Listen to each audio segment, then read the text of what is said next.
नमस्कार, बहुत स्वागत है आप सभी का आप सभी के पसंदीदा कार्यक्रम मसला में, और मैं हूं आपके साथ ज्योति। लोकसभा चुनाव के 7 चरणों के मतदान के बीच 4 चरणों का शोर थम चुका है। इसी के साथ ही लोकसभा की 379 सीटों पर मतदान संपन्न हो चुका है, लेकिन लगातार कम हो रहा मतदान प्रतिशत कहीं ना कहीं चिंता का विषय बना हुआ है। अब बाकी बचे 3 चरणों के लिए राजनीतिक पार्टियां अपना दम लगा रही हैं। वहीं बात करें अगर हरियाणा की, तो हरियाणा में 10 लोकसभा सीटों के लिए 25 मई को वोट डाले जाएंगे। यहां की सियासत लगातार रंग बदल रही है। कभी सत्ता पक्ष हावी होता दिखाई देता है, तो कभी विपक्ष। इस चुनावी दंगल में हरियाणा में बीजेपी के सामने सभी 10 सीटों पर अपनी जीत का जो रिकॉर्ड है वो बरकरार रखने की चुनौती है, तो वहीं विपक्ष यहां अपना खाता खोलने के लिए हर संभव कोशिश कर रहा है। उधर क्षेत्रीय दल इनेलो और जेजेपी भी पूरे फोकस के साथ चुनावी मैदान में उतर चुकी है, और इसी को लेकर के नेताओं के चुनावी दौरे भी चल रहे हैं। वहीं इसी बीच सीएम नायब सिंह सैनी हिसार के नारनौंद में बीजेपी की विजय संकल्प रैली में पहुंचे, और यहां पर उन्होंने विपक्ष पर जमकर निशाना भी साधा। उन्होंने विपक्षी गठबंधन को घमंडिया करार देते हुए कहा कि जनता अब की बार इंडी गठबंधन को सबक सिखाएगी। भ्रष्टाचार और परिवारवाद पर भी विपक्ष को उन्होंने यहां पर घेरा। उधर चुनाव प्रचार के बीच कांग्रेस के शीर्ष नेताओं का केवल 3 सीटों पर ही फोकस नजर आ रहा है, हिसार, सोनीपत और रोहतक। वहीं इनेलो भी लोगों के बीच पहुंचकर जनसंपर्क कर रही है। अब ऐसे में सबसे बड़ा सवाल यह बनता है कि कौन सी पार्टी 25 मई से पहले प्रदेश की जनता के बीच अपनी पकड़ को और मजबूत बना पाएगी।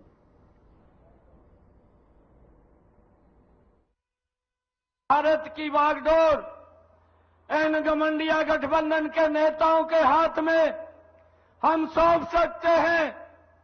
भाइयों, जो लोग जैनियों के अंदर बैठे हुए जो इस देश को तोड़ने की बात करते हैं, और घमंडिया गठबंधन का जो युवराज है राहुल गांधी, वो उनके बीच में जाकर के उनका समर्थन करने की बात करता है।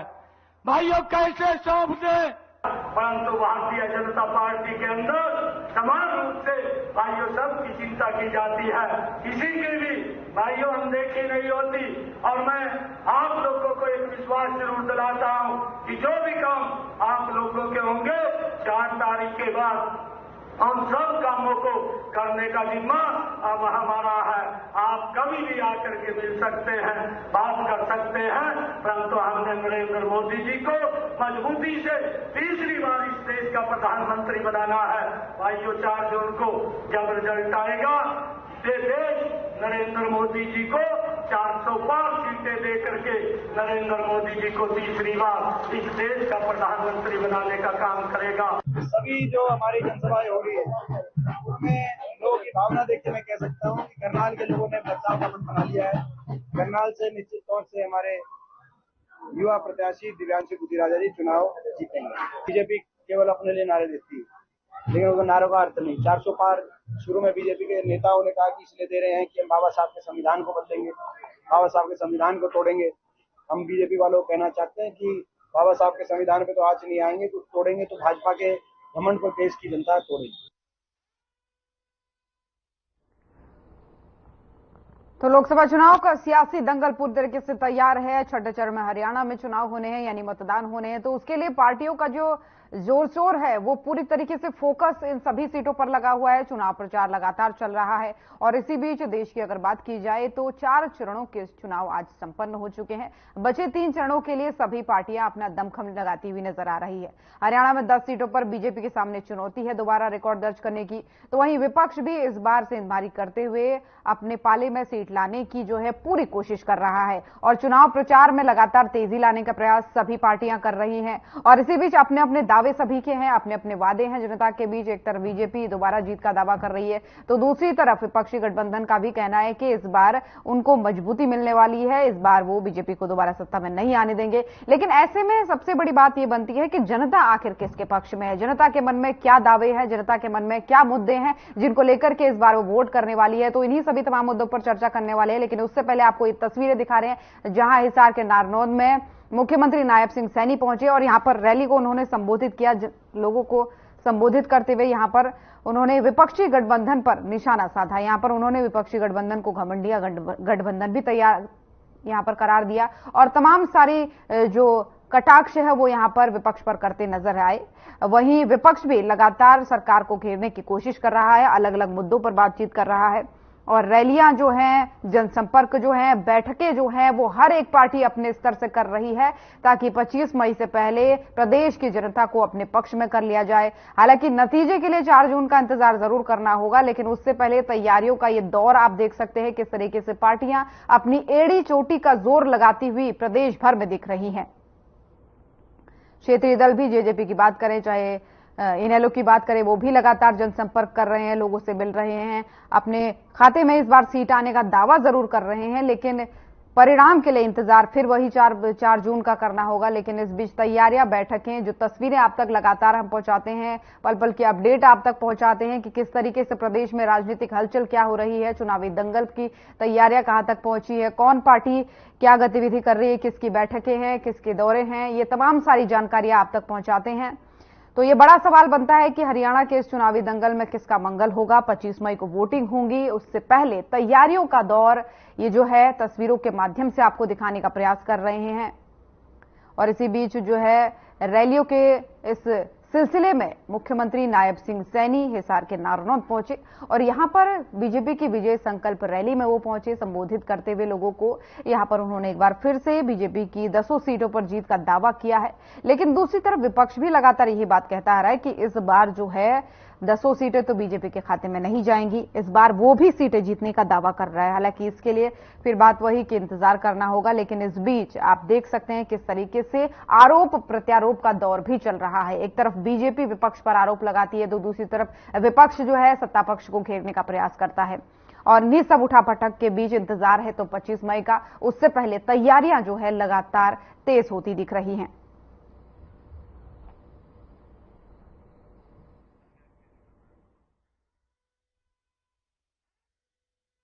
लोकसभा चुनाव के 7 चरणों के मतदान के बीच 4 चरणों का एक तरीके से शोर थम चुका है।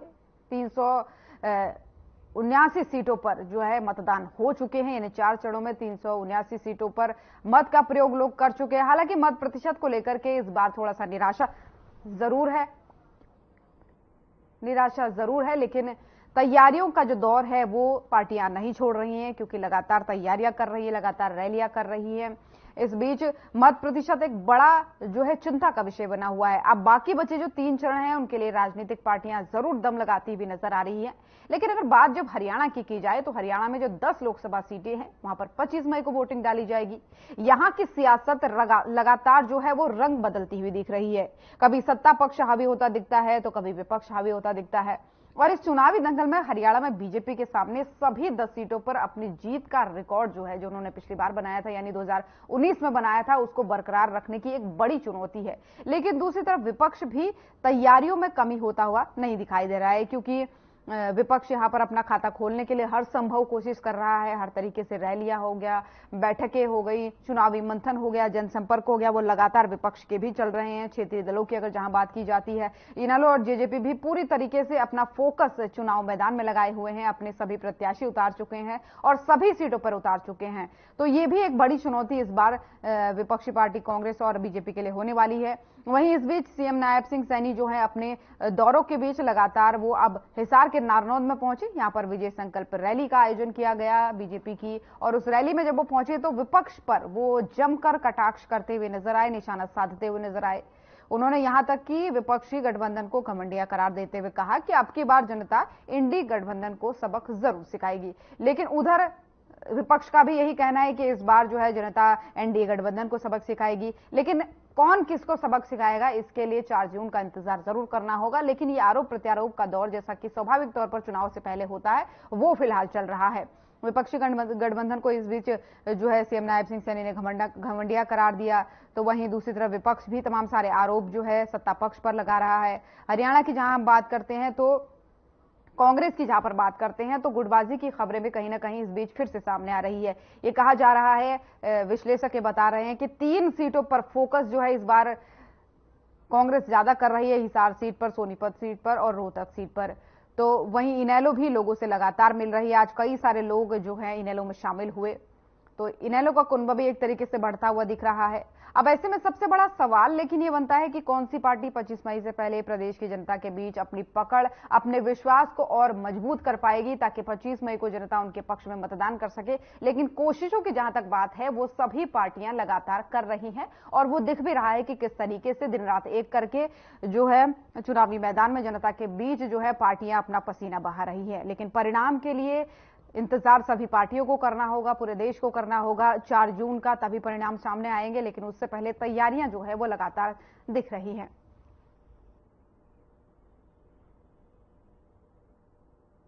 तो ये तस्वीरें भी आपको लगातार दिखा रहे हैं, जहां पर नामांकन की तस्वीरें भी है, जहां पर इस बीच जो है कुछ दिनों पहले नामांकन भी सभी प्रत्याशियों ने किया और कई सारे ऐसे प्रत्याशी हैं जिनकी साख दांव पर लगी है, कई बड़े नेता हैं। और इस बीच अगर बात की जाती है तैयारियों की, तो तैयारियों का अपडेट भी हम आप तक लगातार पहुंचाते हैं।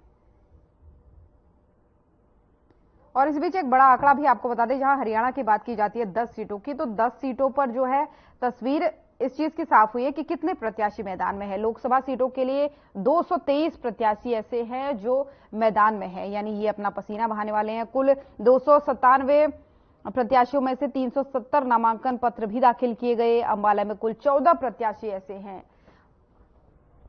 जो मैदान में हैं। वहीं कुरुक्षेत्र में 31 प्रत्याशी ऐसे हैं जो मैदान में हैं। बड़े शहरों के अलावा बात करें जो प्रत्याशी मैदान में हैं उनकी जानकारी आपको दे रहे हैं। वहीं सिरसा में 19 प्रत्याशियों के बीच मुकाबला होने वाला है। तो ये काफी कड़ा मुकाबला इस बार होने वाला है, क्योंकि प्रत्याशियों की संख्या जो है वो पिछली बार की अपेक्षा बड़ी यहां पर नजर आ रही है। हिसार में 28 प्रत्याशी ऐसे होंगे जिनका मुकाबला होगा, यानी 28 प्रत्याशियों ने यहां पर नामांकन दाखिल किया है। करनाल की अगर हम बात कर लेते हैं तो 19 प्रत्याशी इस बार मैदान में है, यानी 19 उम्मीदवारों के बीच ये मुकाबला होने वाला है, क्योंकि करनाल से पूर्व मुख्यमंत्री मनोहर लाल भी यहां पर है। तो ये एक बड़ा अपडेट भी आपको बता रहे हैं। वहीं सोनीपत की जहां बात कर लेते हैं, हॉट सीटों में से एक है, 22 प्रत्याशी इस बार मैदान में हैं। रोहतक में 26 प्रत्याशी एक दूसरे के आमने सामने रहने वाले हैं। तो बड़ी टक्कर और कड़ी टक्कर यहां पर भी होने वाली है। भिवानी महेंद्रगढ़ की जहां बात कर लेते हैं, 17 प्रत्याशी ऐसे हैं जो मैदान में हैं। गुरुग्राम में 23 प्रत्याशी ऐसे हैं जो मैदान में हैं। फरीदाबाद में 24 प्रत्याशी मैदान में डटे हुए हैं। तो काफी कड़ी टक्कर इस बार रहने वाली है। और क्योंकि एक सीट पर उपचुनाव भी होना है, करनाल विधानसभा उपचुनाव होने हैं, तो यहां पर 9 प्रत्याशी एक दूसरे के आमने सामने होंगे। सीएम नायब सिंह सैनी यहां से उपचुनाव लड़ रहे हैं।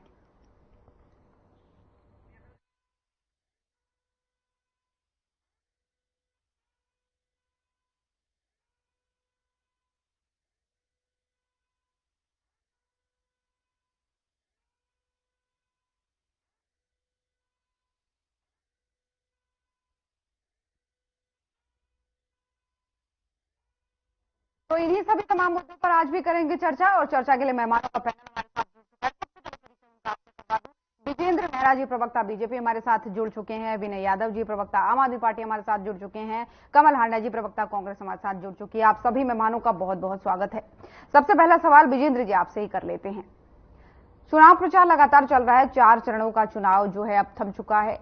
अब बचे हुए 3 चरण, ज्यादातर सीटों पर चुनाव हो चुका है, अब कम सीटें हैं। ऐसे में प्रचार प्रसार में तेजी तो दिख रही है। हरियाणा में बड़े बड़े नेता भी आपके पहुंच रहे हैं, केंद्र के नेता भी पहुंच रहे हैं। ऐसे में कितनी पार्टी वहां पर मजबूत है, कितना बड़ा चैलेंज आपके सामने है, क्योंकि इस बार क्षेत्रीय दलों ने भी अपने सारे उम्मीदवार उतार दिए हैं।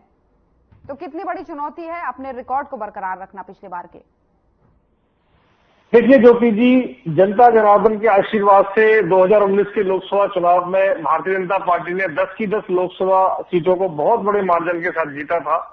यहां तक कि देश भर के अंदर जो सबसे बड़ी 3 जीत थी उसमें करनाल और फरीदाबाद नंबर 2 और नंबर 3 पे थी। इस समय भी भारतीय जनता पार्टी की लोकसभा चुनाव की जो तैयारियां हैं वो पिछले लगभग 1 साल से चली हुई हैं, और अभी लगभग 2 महीने पहले प्रत्याशियों की हमने घोषणा की अपने लोकसभा और विधानसभा के चुनाव कार्यालयों की। एक दिन एक ही समय हजारों की संख्या में रैलियां करके कार्यालयों को उद्घाटन कर दिया था। जब तक तो विपक्ष को ये भी ध्यान नहीं था कि कौन प्रत्याशी होगा कौन नहीं होगा। इन्होंने तो मजबूरी में मजबूर प्रत्याशियों को मैदान में उतारा है, जो अधिकतर या तो चुनाव लड़ने से मना कर रहे थे या फिर वो इस उम्र के कगार पे पहुंच चुके हैं कि राजनीति में संन्यास लेने का समय है।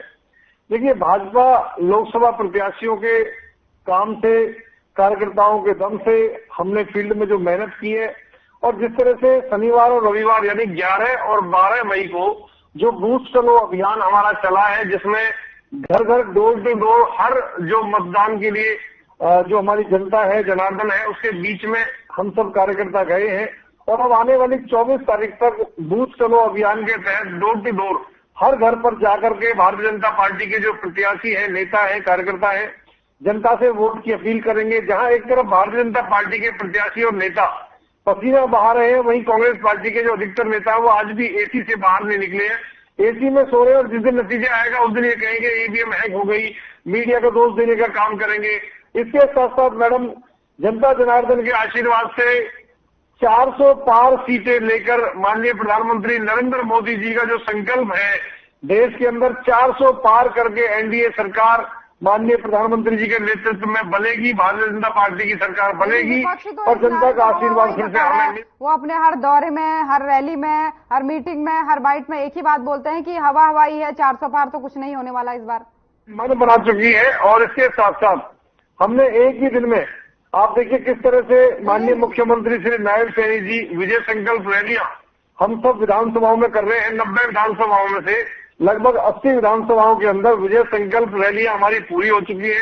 माननीय मुख्यमंत्री श्री नायब सैनी जी और पूर्व मुख्यमंत्री श्री मनोहर लाल जी के साथ में हमारे प्रदेश प्रभारी पार्टी के जो वरिष्ठ नेता है, इस सब में लगे हुए हैं। इसके साथ साथ माननीय प्रधानमंत्री नरेंद्र मोदी जी ने एक चीज और भी कही है कल बंगाल के अंदर, कि जो कांग्रेस पार्टी धर्म के आधार पर आरक्षण बांटना चाहती, जिस तरह से कर्नाटक में ओबीसी आरक्षण में से इन्होंने मुसलमानों को आरक्षण देने का काम किया है, इस तरह का जो आरक्षण है पूरे देश के अंदर बर्दाश्त नहीं किया जाएगा।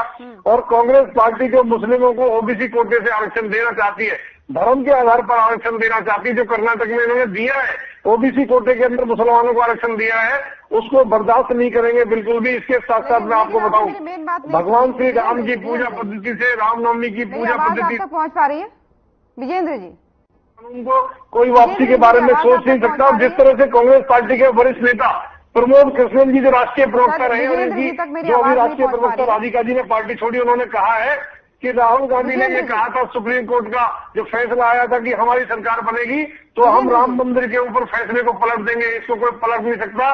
ये माननीय प्रधानमंत्री श्री नरेंद्र मोदी जी ने अपने विजेंद्र जी, देश की जनता, हरियाणा प्रदेश की जनता, विजेंद्र जी का ऑडियो सही करवा दीजिए। विजेंद्र जी शायद मुझे सुन नहीं पा रहे हैं। पार्टी की बातें करते थे विजेंद्र जी, शायद मुझे सुन नहीं पा रहे हैं। ठीक है हरियाणा जीतना चाहते हैं ज्योति जी, सोनीपत की सीट से 2019 के चुनाव में बुरी तरह से उनको हमने हराया। विजेंद्र जी लौटूंगी आपके पास, शायद मेरी आवाज आप तक नहीं पहुंच पा रही है, लेकिन और भी मेहमान हमारे साथ बने हुए हैं। कमल आंडा जी, आपने विजेंद्र जी को सुना, लेकिन हरियाणा की जहां बात आती है, एक तरफ धुआंधार प्रचार बीजेपी का चल रहा है, लेकिन जितना प्रचार में फोकस है उतना कटाक्ष में भी फोकस है। कई तरीके के कटाक्ष किए जा रहे हैं और यह भी कहा जा रहा है कि हमारा रिकॉर्ड तो इस बार भी बरकरार रहने वाला है। तो कांग्रेस के लिए कितनी चुनौती होती है इसमें? प्रवक्ता भाइयों को नमस्कार, आपका चैनल देखने वालों को भी मेरा सादर नमस्कार। अरे भाई कुर्सी है, कोई जनाजा तो नहीं। अरे भाई कुर्सी है, कोई जनाजा तो नहीं। अल्पमत में आ गए हो, कुर्सी से उतर क्यों नहीं जाते? पहली तो एक बात ये। दूसरी बात ये, इस दौरे तरक्की में शहर और गांव के फासले घट गए हैं। सड़कें तो कई बनी, किसानों के फसल और खेत घट गए हैं इनके राज में, भाजपा के राज में। सियासत की जबान विकास का दावा करते नहीं थकती। भाजपा अगेन सियासत की जबान विकास का दावा करते नहीं थकती। ना जाने कितने भूखे सोते हैं और कितनों के घर से छत हट गए हैं। तो ये जो इतनी झूठी उठी बातें कर रहे हैं, इनको असल बात पता नहीं। मैंने कहा ना, ये चुप नहीं होते जब तक इनकी पूरी सीढ़ी ये जो इनके अंदर डाली होती है, जब तक ये पूरा रटा रटाया बोल नहीं लेते। कोई कोमा, कोई फुल स्टॉप, कोई एक्सप्रेशन नहीं होता, ब्लैंक स्पेस। और वैसे मैं इनको भी कहूँ कि मैंने इनके एक प्रवक्ता भाई को और भी कहा कि भाई आप भी आयुष्मान से जरा जाके ना सोल्डरिंग करा लीजिए, आपको थोड़ी बातें समझ आने लगेंगी। जो आप इतने झूठ बोलते हैं, अब हम आप नहीं चला सकते, अब खत्म हो गया आपको, वो समय अलग गया आपका। तो मैडम मैं बता रही हूँ कि हमारी भी, अभी रुक जाओ, सबर करो, बहुत बोले, अब मुझे बोलने दो। हाँ, तो मैं ये कह रही थी कि इन्होंने नोट कर लो पॉइंट, पेन पेंसिल तो होता नहीं है तुम्हारे पास, मेरे पास होता है, हमेशा होता है, ठीक है ना? तुम भी लिख लो, लिखने होगा तुम। मैं कुछ 2-4 बातें इनको बताना चाहती हूँ आपके चैनल के माध्यम से। हमारा प्रचार तो धुआंधार चल रहा है, लेकिन भाजपा के प्रत्याशी हर जगह पे खदेड़े जा रहे हैं। किसानों ने तय कर लिया, जाटों ने तय कर लिया, जो इन्होंने पहलवान बेटियों के साथ किया और जो किसानों के साथ इन्होंने किया, 7 लेयर बैरिकेडिंग करी, छर्रे मारे उनको ड्रोन से, चाइना को करते तो शायद वो हमारी जमीन छोड़कर भाग जाता, पहली बात। और मैं बता दूं कि इनको नहीं पता, मोदी जी हार मान चुके हैं इस बात के लिए कि 400 पार नहीं होने वाला, इस बार 200 भी आ जाए तो गनीमत समझो, पहली बात। लेकिन वो तो अब हार माने और इन्वाइट कर रहे हैं 400 पार ही इस बार होगा। नहीं, वो तो झूठ बोलेंगे, वो हवा वो फैलाते ही हैं। लेकिन क्या इस धुआंधार प्रचार के बीच कांग्रेस के लिए कोई चुनौती है? क्योंकि वो कह रहे हैं हम अपने जीत का रिकॉर्ड इस बार भी बरकरार रखने वाले हैं। मैडम, बोलने से क्या होता है? आप देख रहे हैं जो मतदान हो रहा है उसका तो फिर आपके प्रचार में वो चीज दिखती नहीं है। आकर की नींद उड़ा दी है। जो भी प्लीज मुझे अनइंटरप्टेड बोलने दीजिए, प्लीज आपसे रिक्वेस्ट करूंगी मैं ये कह रही थी कि इनके आका जो है मोदी जी पहले ही हार मान चुके हैं, उनको एहसास हो गया कि इस बार वो प्रधानमंत्री नहीं बनने वाले। ये पक्की बात है। क्योंकि मैं बात बताऊं, शिवसेना और ज्योति जी आप इसको बुलवा लीजिए या मुझे बुलवा लीजिए। हांडा जी सुनिए आवाज में सुनिए। समय की भी पाबंदी, आवाज में आपके पास कहते हैं वो मेरा बेटा है उद्धव ठाकरे, शिवसेना भी जो है मेरे आपके पास भी आऊंगी। हांडा जी समय की पाबंदी है, ब्रेक के लिए रुक रहे हैं, जब लौटूंगी ब्रेक के लिए रुक रहे हैं, तो यहाँ पर रुकेंगे एक छोटे से ब्रेक के लिए, जल्द हाजिर होंगे।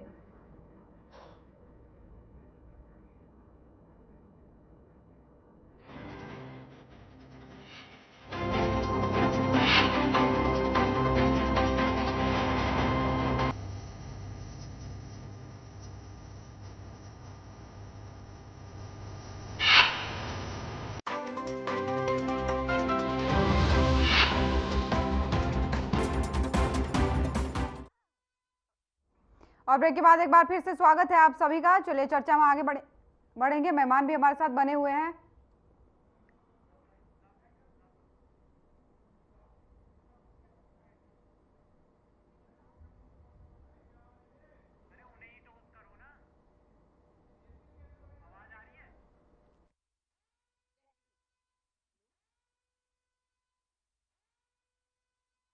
बनी है अनुसुरा जी, प्रवक्ता इनेलो हमारे साथ जुड़ चुकी हैं। अनुसुरा जी बहुत बहुत स्वागत है आपका। ब्रेक पर जाने से पहले हांडा जी आपसे मेरा सवाल था, लौटूंगी आपके पास, लेकिन विजेंद्र जी छोटा सा रिएक्शन आपका चाहूंगी। ठीक है हांडा जी आऊंगी, छोटा सा रिएक्शन 10 सेकंड का बस।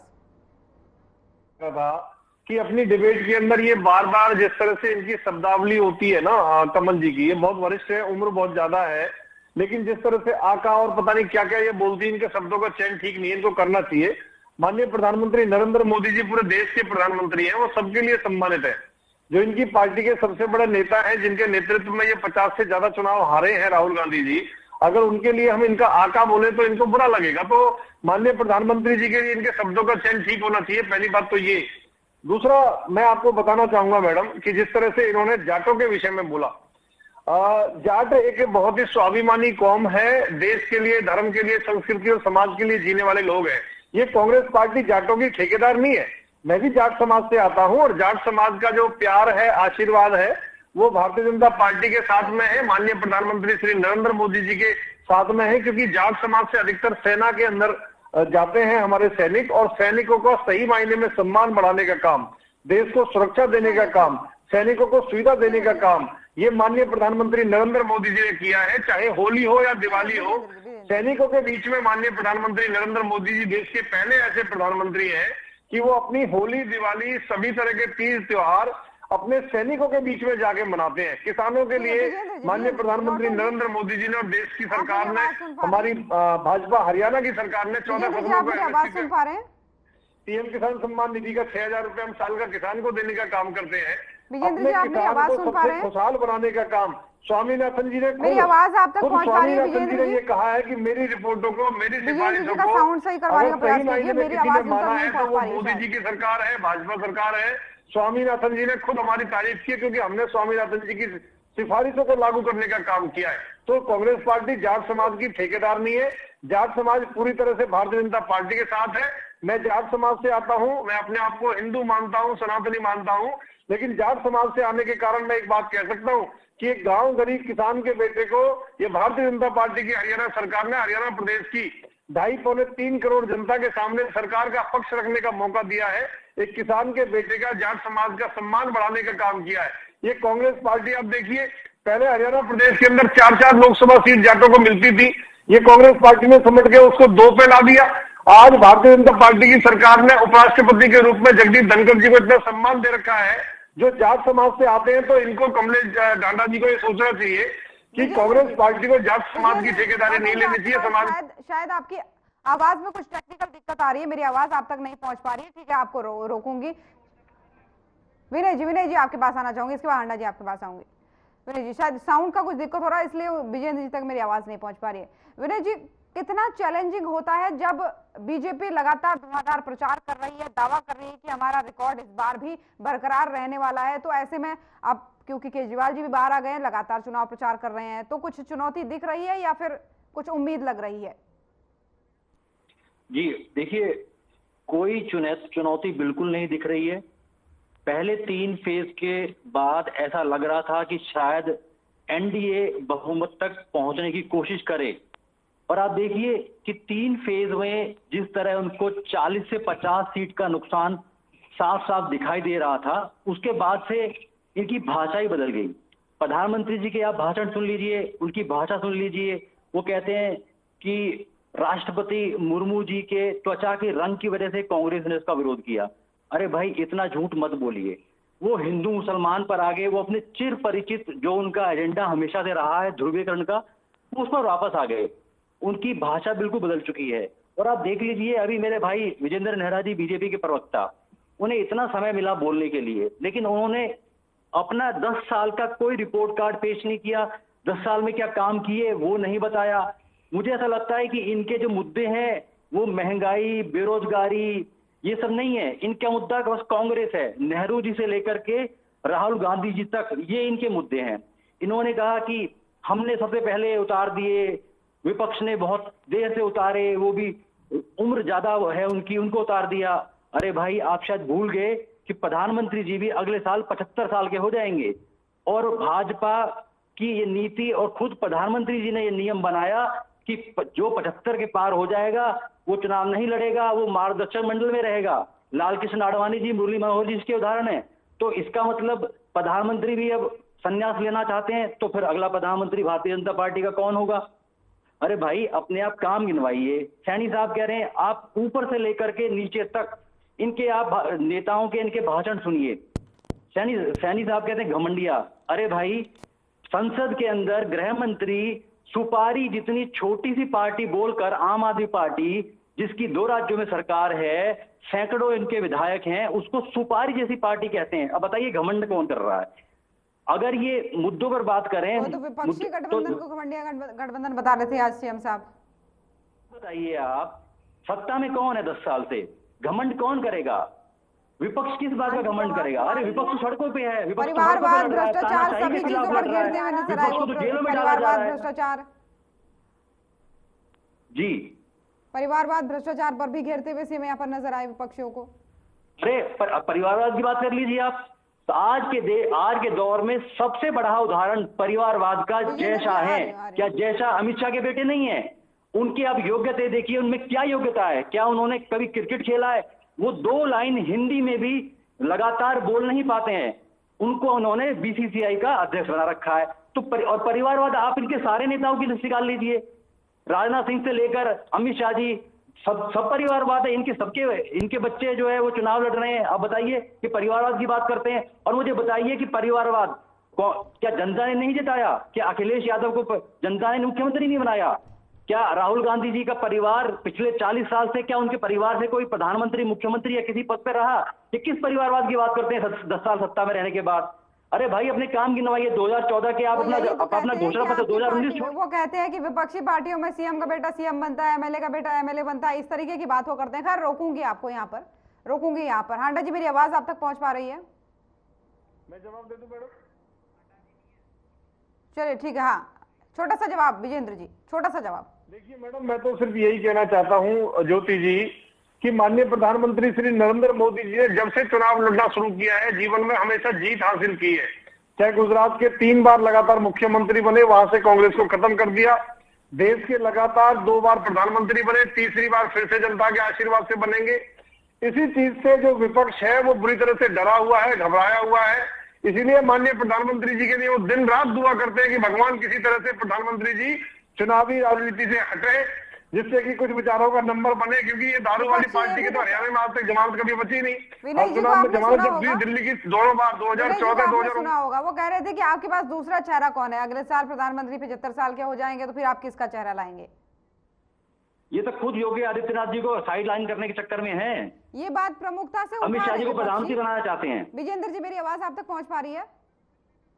विजेंद्र उन्होंने वादा किया था बनारस की जनता से कि विजेंद्र जी, आप मुझे सुन पा रहे हैं?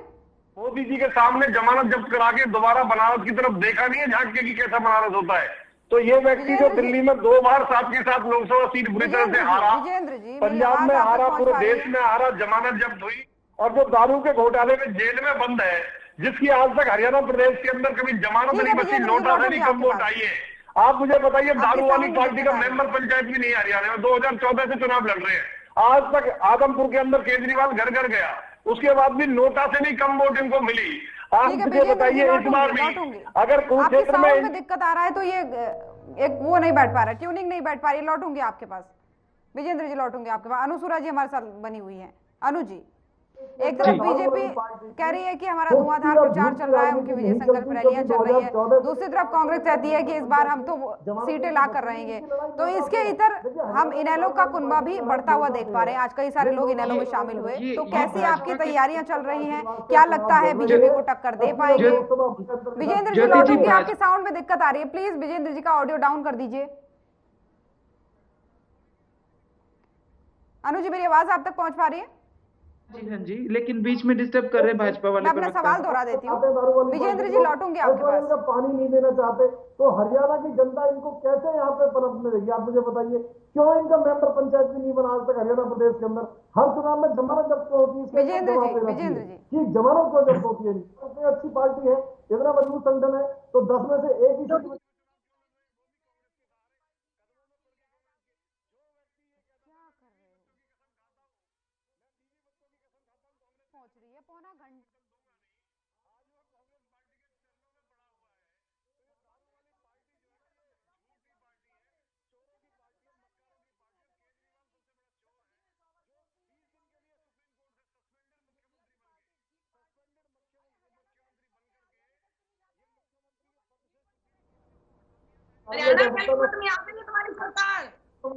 विजेंद्र जी, मेरी आवाज आप तक पहुंच पा रही है?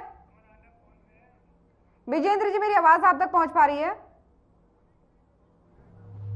अनु जी, मेरी आवाज आप तक पहुंच पा रही है? हाँ जी ज्योति जी, पहुंच रही है। वाली पार्टी पहले भी जमानत ये बीजेपी वाला बीच में बोलता है तो आवाज आपकी नहीं सुनती, इनकी ज्यादा सुनती है। महाठग फिर से जेल में पहुंच जाएगा और जनता ये बीजेपी वाला चुप आप तक नहीं पहुंच पा रही है।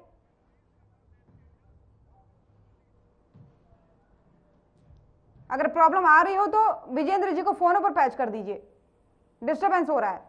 मुझे अभी आपकी आवाज, मेरी आवाज विजेंद्र जी आप तक पहुंच पा रही है?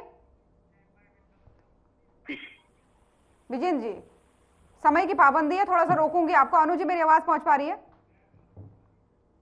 आपकी आवाज मुझ तक नहीं पहुंच पा रही है। मैं सवाल दोहरा देती हूँ, शायद आपने सुना नहीं होगा। मैंने कहा एक तरफ बीजेपी का प्रचार जो है धुआंधार चल रहा है, वो लगातार कह रहे हैं कि हम इस बार फिर से अपना रिकॉर्ड दाखिल करेंगे, लेकिन दूसरी तरफ कांग्रेस है, वो कह रही है कि हम इस बार सीटें काटेंगे, हम अपनी सीटें लेके आएंगे। लेकिन इस बीच हम देख रहे हैं कि इनेलो का कुनबा बढ़ रहा है, कई सारे लोग आज भी शामिल हुए इनेलो में। तो ऐसे में आपकी तैयारियां कैसी है, कितना आत्मविश्वास है, क्या लगता है आप सेंधमारी कर पाएंगे इस बार बीजेपी की सीटों पर? जी ज्योति जी, मैं ये कहना चाहूंगी कि भाजपा को तो बड़ा नुकसान इस चुनाव में हो रहा है, इसमें कोई दो राय नहीं है। गांव में इनके नेताओं को घुसना नहीं दिया जा रहा है, और ये जो जनसभाएं कर रहे हैं उसके अंदर ये पूरे जिले की मनरेगा को बुला रहे हैं। और देखो, उनकी मजबूरी है आना, जब ऊपर से दबाव होता है तो उन्हें तो अपना दिहाड़ी से मतलब है, वो लोग आएंगे। और उसके अलावा भाजपा को कोई सुनने नहीं आ रहा है, पेड़ भीड़ है, और सरकारी भीड़ कहूंगी मैं तो इसको, क्योंकि सरकारी पैसे से वो भीड़ इकट्ठी की जा रही है। उसके अलावा भाजपा के पास आज कुछ नहीं है, हरियाणा में खासकर। उसके बाद आते हैं कांग्रेस पे, तो मैं ये कहूंगी कि अगर भाजपा से लोग नाराज हैं तो ज्यादा खुश कांग्रेस से भी नहीं हैं। जो भाजपा और कांग्रेस के बीच में इंपोर्ट एक्सपोर्ट का खेल चल रहा है, मैं हमेशा ये मुद्दा उठाती आई हूं कि भाजपा के लोग कांग्रेस में जाके इलेक्शन लड़ते हैं, कांग्रेस के लोग भाजपा में आके इलेक्शन लड़ते हैं, वही सड़े गले चेहरे हैं। जनता बदलाव चाहती है, नया नेतृत्व चाहती है, जो ना कांग्रेस उपलब्ध करवा पा रही है ना बीजेपी उपलब्ध करवा पा रही है। ये आज जनता को संकट में डालने का काम कर रहे हैं। लेकिन आम आदमी पार्टी के बारे में क्या विचार है, क्योंकि वो कह रही है कि कुरुक्षेत्र से तो हम मजबूत हैं। बिल्कुल बिल्कुल, कुरुक्षेत्र हम तो जीत ही चुके हैं, लेकिन सिर्फ कुरुक्षेत्र ही नहीं, सिरसा है। आम आदमी पार्टी का कहना है जी, आम आदमी पार्टी का कहना है कि कुरुक्षेत्र से हम मजबूत हैं, पूरा आत्मविश्वास दिखा रहे हैं वहां को लेकर। जी, उनका फर्ज बनता है, उनका जब तक रिजल्ट नहीं आते उनको विश्वास तो दिखाना पड़ेगा। लेकिन कुरुक्षेत्र से तो एक तरफा अभय चौटाला जी जीत रहे हैं और उसके कारण हैं।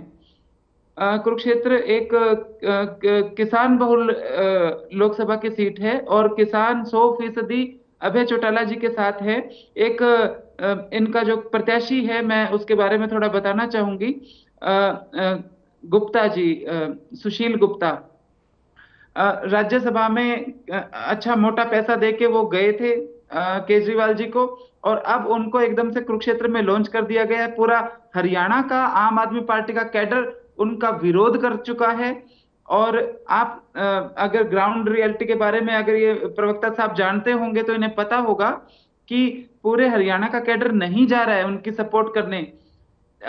तो इससे ज्यादा मैं नहीं बोलना चाहूंगी। आम आदमी पार्टी पे ज्यादा समय देने की कोई जरूरत ही नहीं है। मैं तो ये बताना चाहूंगी कि कुरुक्षेत्र के अलावा सिरसा और हिसार, गुड़गांव, यहाँ हम बहुत मजबूत स्थिति में हैं।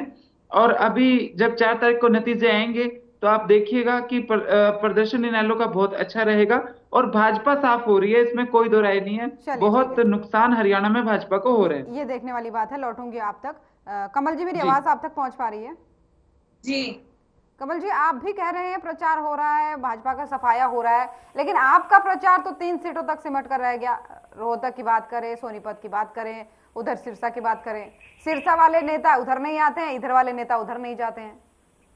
मैडम, ये वक्त ऐसा है, सब अपनी अपनी सीटों पर फोकस करेंगे ही करेंगे। जहाँ से बाकी प्रत्याशी बनाया गया है, बाकी सीटों का क्या? नहीं, सुनिए तो सही, आप सुन तो लीजिए पूरी बात। मैं ये कह रही हूँ कि सभी चीजों पर हमारा धुआंधार प्रचार चल रहा है, और ये अभी से नहीं 2-2.5 साल हो गए जिससे प्रचार चल रहा है। उसमें हमारी बहन शैलजा ने भी किया, कांग्रेस का संदेश सबको पूरे हर कॉन्स्टिट्यूएंसी में पहुंचाया, दीपेंद्र हुड्डा जी ने भी पहुंचाया। मतलब हाथ में हाथ जोड़ो अभियान था हमारा, हर घर कांग्रेस, घर घर कांग्रेस।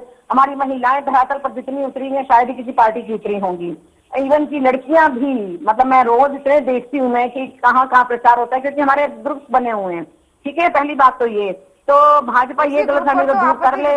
सब लोग सॉरी, उसी ग्रुप पर तो बाकी लोग आपत्ति जताते हैं कि गुटबाजी हो रही है। नहीं मैडम, ग्रुप की बात छोड़ दीजिए आप, इनके यार कितने लड़ाई झगड़े आप देखो ना।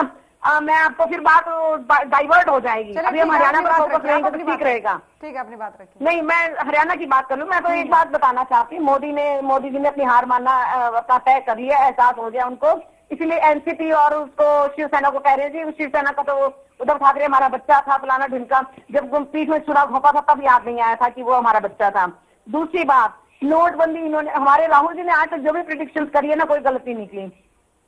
चाहे वो राफेल का मामला था, चाहे आपका नोटबंदी का था, चाहे जीएसटी का था, चाहे अभी ये इनका घोटालों का था जो हुए इलेक्टोरल बॉन्ड के, और जो इन्होंने इतना कर्जा ले लिया, देश पर बढ़ा दिया इतना, जो कि 1947 से लेकर 2014 तक 55-56 लाख करोड़ था, अब इन्होंने 215 लाख करोड़ के करीब पहुंचा दिया। पहली बात तो ये। दूसरी बात ये, मैंने बताई थी छोटी सी कहानी, ये हमेशा ये दूसरे प्रत्याशियों को नामांकन नहीं भरने दे रहे। वाराणसी में लोग लाइन लगा के खड़े हुए हैं, लेकिन उनको नामांकन पत्र नहीं देने दे रहे। तो किस बात का डर है इनको हारने का डर है, पहली बात। दूसरी बात, आप सूरत का एग्जाम्पल ले लीजिए, गांधीनगर का ले लीजिए। सूरत में तो दोबारा इलेक्शन होंगे, गांधीनगर में भी जहां से अमित शाह लड़ रहे हैं, इतना कॉन्फिडेंस है, सारे संसाधन आपके पास, इतना पैसा, तो फिर आप दूसरों को क्यों नीचे दबा रहे हैं? अब तो एक सच और भी आ गया आपके आशा के मुंह के ऊपर, पप्पू है जिसको मैं कहूंगी। आप हमारे राहुल गांधी को कहेंगे तो मेरे से भी सुनेंगे। उन्होंने क्या कहा, अब कहते अंबानी हमारी जिनको टेम्पो भर भर के देते थे, राहुल जी ने कहा मोदी जी आपका पर्सनल एक्सपीरियंस हो सकता है ये। तो भ्रष्टतम प्रधानमंत्री अगर हमारे देश को कोई मिला है अगर, आज तक ये सारा टाइम कांग्रेस को रोते रहते हैं। बीच में लाल बहादुर शास्त्री जी भी आए थे, नरसिम्हा राम जी भी आए थे, मोरारजी देसाई भी आए थे, बहुत सारे और लोग भी आए थे। हमेशा ही कांग्रेस को रोते रहो, तुम्हारा काम ही रोना है। तुमने इसीलिए रो कर ही विक्टिम कार्ड खेल कर तुमने जनता का वोट लिए, लेकिन अब जनता अच्छे से तुम्हें ऐसा सबक सिखाएगी कि 2025 तक तुम कहीं नजर नहीं आओगे, मेरी बात याद रखना। दूसरी बात मैं ये कह दूं, हमारे यहाँ ये सनातनी बहुत बनते हैं, ये इनको मैं बता दूं सनातन का अर्थ होता क्या है। तो पहली बात, झूठ नहीं बोलते सनातनी। और स्वामी विवेकानंद का भाषण सुने, खींचना नहीं बोल रहे विजेंद्र जी, खींचना नहीं बोल रहे, सुनिए भाषण विवेकानंद जी का। उन्होंने क्या कहा था, वसुधैव कुटुंबकम, जो इन्होंने किताबों में जाकर उन्होंने भाषण दिया था। मेरे को बोलने दीजिएगा ज्योति जी, प्लीज 10-15 सेकंड और दीजिएगा, मेरी चीजें फिर रह जाती हैं। कन्नौज में अखिलेश जी जहाँ से गुजर रही है, सनातनी है आपका है वो। एक तरफ कहते हैं ओबीसी, जहाँ से निकलते हैं अखिलेश जी, वहां पर आप उनको वहां पर ढुलवाते हैं उस जगह को। और अभी क्या किया आपने रायबरेली में, कितने शर्म की बात है, गुंडे पैदा किए आपने, गुंडे आतंकवादी आपने देश के अंदर पैदा कर दिए। एक राघव त्रिवेदी एक महिला से पूछा था रायबरेली में अमित शाह की सभा में, ये बताने दीजिए मुझे जनता को, वो बता रहा था कि आप यहाँ कैसे आए, 100 रुपए मिलेंगे तो हम आ गए। इसने में भाजपा का वो आ गया कार्यकर्ता, उसने कहा तुम ठहरो जरा यहीं पे। उसको इतना मारा, वो कहता है मेरे पेट में कम से कम 150 घूंसे मारे गए। वो बेचारा दर्द से तड़प रहा है, और ये देखो इनको शर्म नहीं आती है। ठीक है, इतनी बड़ी बात आपने बोली है तो इसका जवाब मैं जरूर लूंगी। हांडा जी, समय की पाबंदी होती है, रोकूंगी आपको यहाँ पर। विनय जी एक छोटा सा रिएक्शन, आप कुछ कहना भी चाह रहे थे, विजेंद्र जी की बातों का जवाब आप देना चाह रहे थे।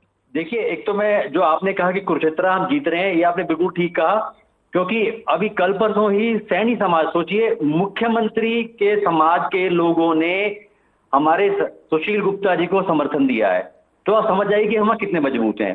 और वहां पर भाजपा को कोई कैंडिडेट नहीं मिला जिसको कोयला चोर कह कहकर हमारे देश के प्रधानमंत्री संबोधित किया करते थे, कोयला चोर, उसको टिकट दे दिया। अब देखिए भाजपा के कार्यकर्ताओं की मुसीबत देखिए कि कोयला चोर के लिए प्रचार करना पड़ रहा था तो उन्होंने बगावत कर दी, तो भाजपा तो वहां वैसे ही साफ हो गई।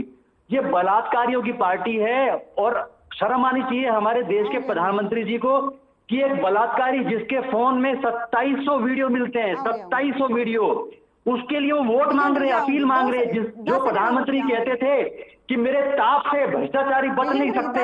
अरे भाई प्रधानमंत्री जी, आप तो एक तरफ अजीत पवार जी को बिठाते हो, एक तरफ अशोक चौहान जी को बिठाते हो, हेमंत शर्मा जी को बिठाते हो, तो कहाँ गया आपका ताप? ये 200 पार भी नहीं करने वाले एनडीए, 400 पार छोड़ दीजिए। आखिरी बात खत्म करता हूँ, देखिए बीजेपी का धुआंधार प्रचार वैसे ही खत्म होगा। मेरी एक बात खत्म कर लीजिए मेरी प्लीज।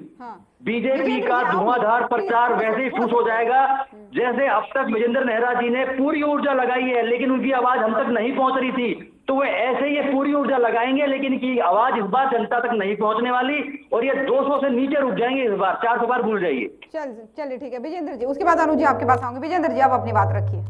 विजेंद्र जी,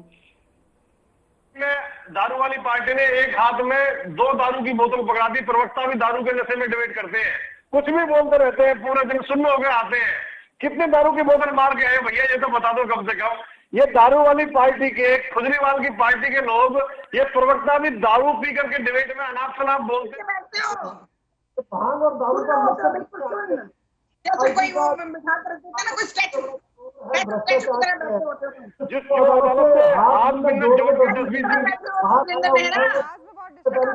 बोलते हो सामने घूर के क्या लिखा है, क्या बोलना है। रुक जाइए थोड़ा सा। विनय जी दारू वाली पार्टी हरियाणा प्रदेश की जनता क्यों गंभीरता से नहीं लेती मैडम इनको? हरियाणा प्रदेश के अंदर आज तक जितने भी चुनाव दारू वाली पार्टी ने लड़े हैं, हर चुनाव में इनकी जमानत जब्त हुई है, इनको नोटा से भी कम वोट मिली है। इनकी लड़ाई हरियाणा प्रदेश के अंदर नोटा से है, और जो अरविंद केजरीवाल है उसको सस्पेंडेड सीएम कहा है। माननीय सर्वोच्च न्यायालय ने सस्पेंडेड सीएम कहा है कि तुम ना कार्यालय जा सकते, ना कोई सीएम का काम कर सकते। इसलिए मुख्यमंत्री को एक तरह से दोषी मान लिया शराब घोटाले में केजरीवाल को, जो जेल में है। दिल्ली के अंदर इन्होंने अपराध और इतना बड़ा पाप किया है एक बच्चे के हाथ में 2 शराब की बोतल दी और उसका परिणाम आज हमने देखा कि दारू के नशे में इनके प्रवक्ता बेशर्मी से डिबेट करने के लिए आते हैं और दारू के नशे में पता नहीं क्या क्या नाम खराब बोलते हैं। ये लोग कहीं दौड़ में भी नहीं है मैडम, ये लोग कहीं दौड़ में भी नहीं है। आज मैं आपको बताऊं, हरियाणा प्रदेश के अंदर चुनाव की, लोकसभा चुनाव की, ये दारू वाली पार्टी कहीं दौड़ में नहीं है। इनको जनता गंभीरता से नहीं लेती तो हम इनको गंभीरता से क्यों लेंगे। जहां तक कांग्रेस पार्टी का विषय है, देखिए कांग्रेस पार्टी को बुरी तरह से इन चुनावों के अंदर हार मिलेगी।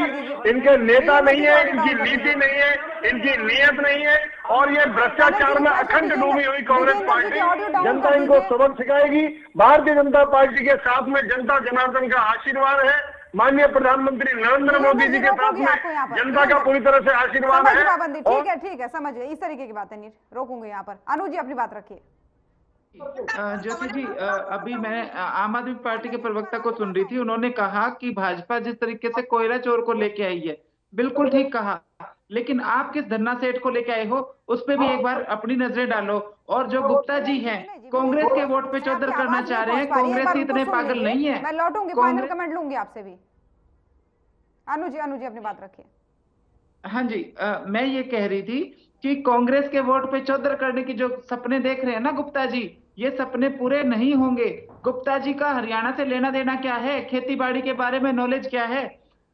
ये आम पार्टी वाले अखबारों में तो छपवाते हैं कि हम रिक्शा वाले को टिकट देंगे, हम रेडी वाले को टिकट देंगे, और जब बात आती है टिकट देने की तब ये धन्ना सेठ लेके आते हैं, वो भी दिल्ली से उठा के।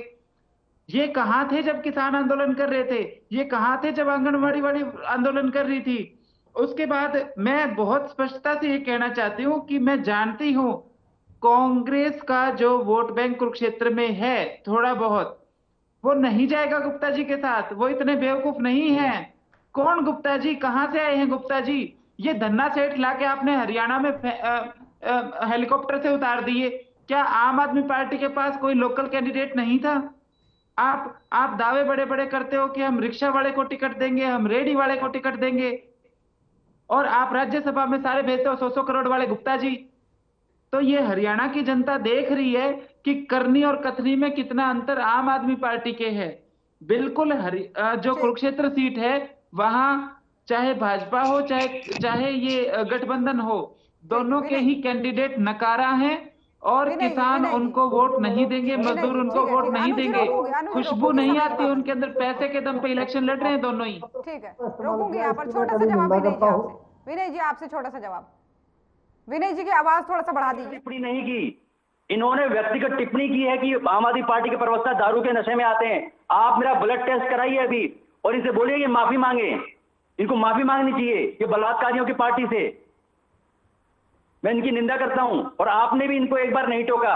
मेरा आपसे अनुरोध है कि आपको इनको टोकना चाहिए था। विनय जी, जब ये डिबेट अपलोड हो जाएगी चैनल पे, एक बार देखिएगा मैंने उन्हें कितनी बार टोका है। मुझे आवाज उनकी भी नहीं आ रही, अभी भी उनकी आवाज नहीं आ रही, लेकिन इस तरह की टिप्पणी ना करें। सुना ना उन्होंने क्या कहा? आप इसको डिबेट को दोबारा सुनिएगा, आपको समझ आ जाएगा मैंने टोका है नहीं टोका। कुछ भी आप बोलेंगे, व्यक्तिगत टिप्पणी नहीं, मैंने पहले ही बोला है व्यक्तिगत टिप्पणी इस तरीके की नहीं चलेगी यहाँ पर। में जब्त होती है कि ये दारू वाली पार्टी हरियाणा व्यक्तिगत टिप्पणी नहीं चलेगी, मैंने पहले भी बोला है। जैसे दिल्ली में एक बच्चे के हाथ में 2 दारू की बोतल इन्होंने देने का काम किया, ये हरियाणा प्रदेश के अंदर भी चाहते हैं कि एक बच्चे के दोनों हाथों में दारू की बोतल दे दें। ये अब इनका नहीं, मैंने टोका है आपको, इस तरीके की बातें नहीं चलेंगी। आवाज में भी बहुत डिस्टर्बेंस आ जा रहा है। बुलेट ट्रेन आ गई क्या? ठीक है, आप सभी मेहमानों का बहुत बहुत धन्यवाद हमारे साथ जुड़ने के लिए, बहुत बहुत धन्यवाद। तो लोकसभा चुनाव के मद्देनजर प्रचार पार्टियों का जोरों पर है। हरियाणा में 25 मई को यानी छठे चरण में मतदान होने हैं, उससे पहले पार्टियों के बीच आरोप प्रत्यारोप का दौर भी जारी है। तो फिलहाल आज के मसले में इतना ही। नमस्कार।